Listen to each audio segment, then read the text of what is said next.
Assalamualaikum warahmatullahi wabarakatuh.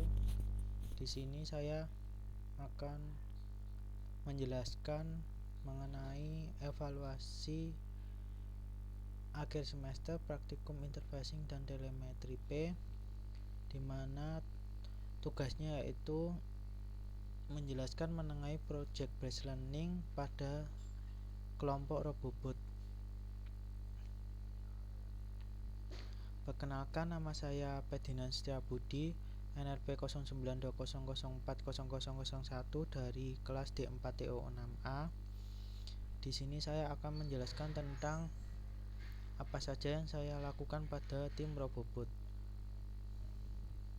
Robobot atau KKCTBN sendiri adalah kompetisi kapal cepat tak berawak di mana peserta harus merancang, membangun, dan menguji kapal otonom yang dapat beroperasi sendiri tanpa campur tangan manusia.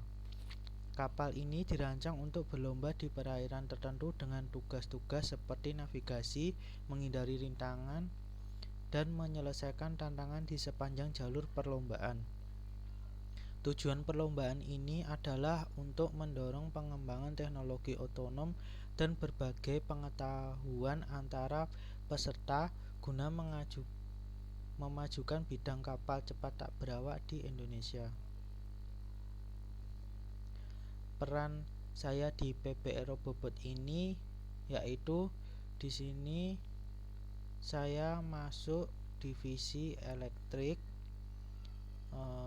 dengan peran yaitu membuat desain PCB, torpedo, dan step up, lalu merancang deteksi buoy merah dan buoy hijau untuk lintasan kapal menggunakan YOLO.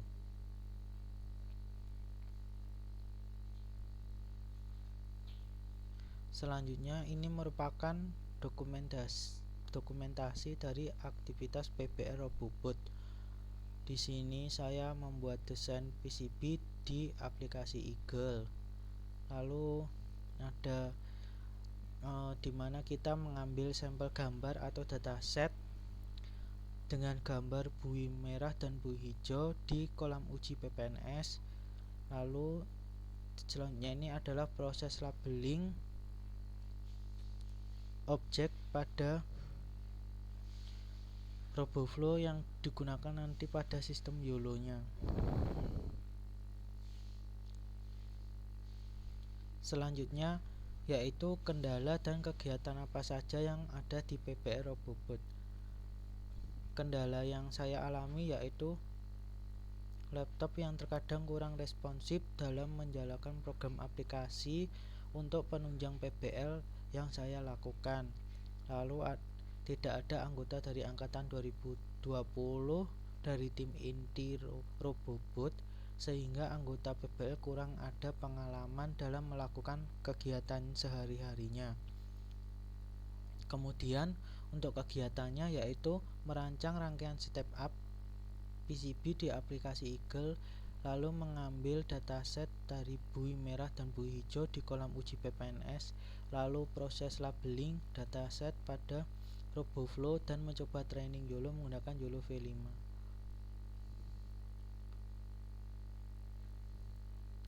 Selanjutnya yaitu penjelasan mengenai komunikasi serial USB TTL. Komunikasi serial USB TTL adalah cara untuk menghubungkan dan mengirim data antara perangkat elektronik dan komputer melalui kabel USB. TTL adalah singkatan dari transistor logic yang mengacu pada jenis sinyal listrik yang digunakan dalam komunikasi ini. Melalui koneksi ini, perangkat seperti mikrokontroler atau sensor dapat berkomunikasi dengan komputer, memungkinkan pertukaran data yang diperlukan untuk pengendalian, pemantauan, atau tugas-tugas lainnya secara real time. Selanjutnya yaitu Modbus. Modbus adalah protokol komunikasi yang digunakan untuk menghubungkan perangkat elektronik dalam sistem otomasi dan kendali industri. Protokol ini memungkinkan perangkat seperti PLC atau Programmable Logic Controller, sensor, aktuator, dan perangkat lainnya untuk saling berkomunikasi dan bertukar data secara efisien. Modbus memiliki dua varian utama, yaitu Modbus RTO atau Remote Terminal Unit yang digunakan format data biner dan Modbus ASCII yang menggunakan format data teks.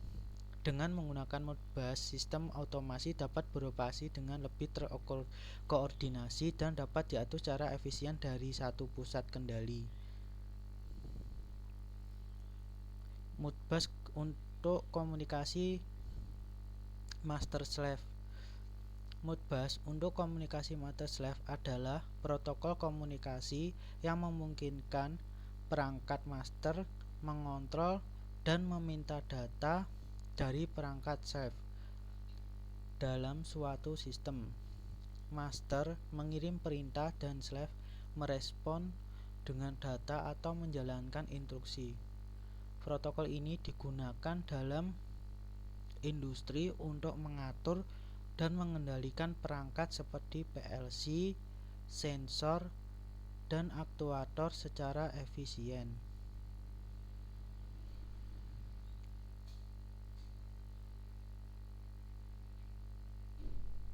Selanjutnya yaitu penjelasan mengenai ThingSpeak. ThingSpeak adalah platform IoT yang memungkinkan Anda untuk mengumpulkan, mengolah, dan menganalisis data dari perangkat terhubung melalui internet. Anda dapat membuat kanal untuk menyimpan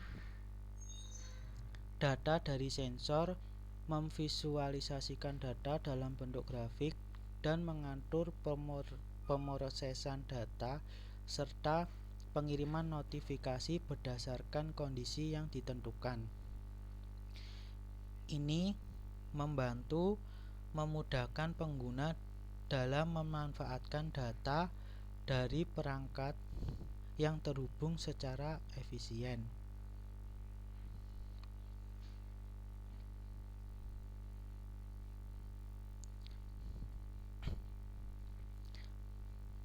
Selanjutnya yaitu fitur dari ThingSpeak.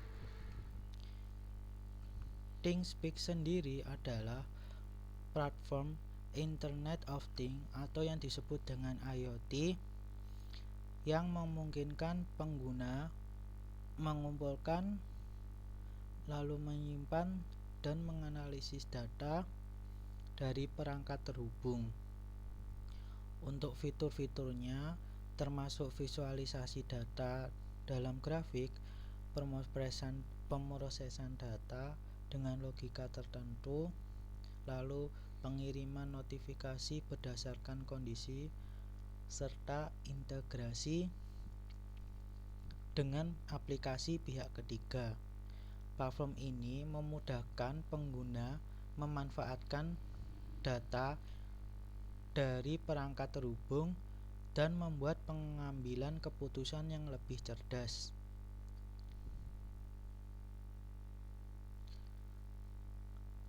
Terima kasih. Sekian presentasi dari saya, kurang lebihnya mohon maaf. Wassalamualaikum warahmatullahi wabarakatuh.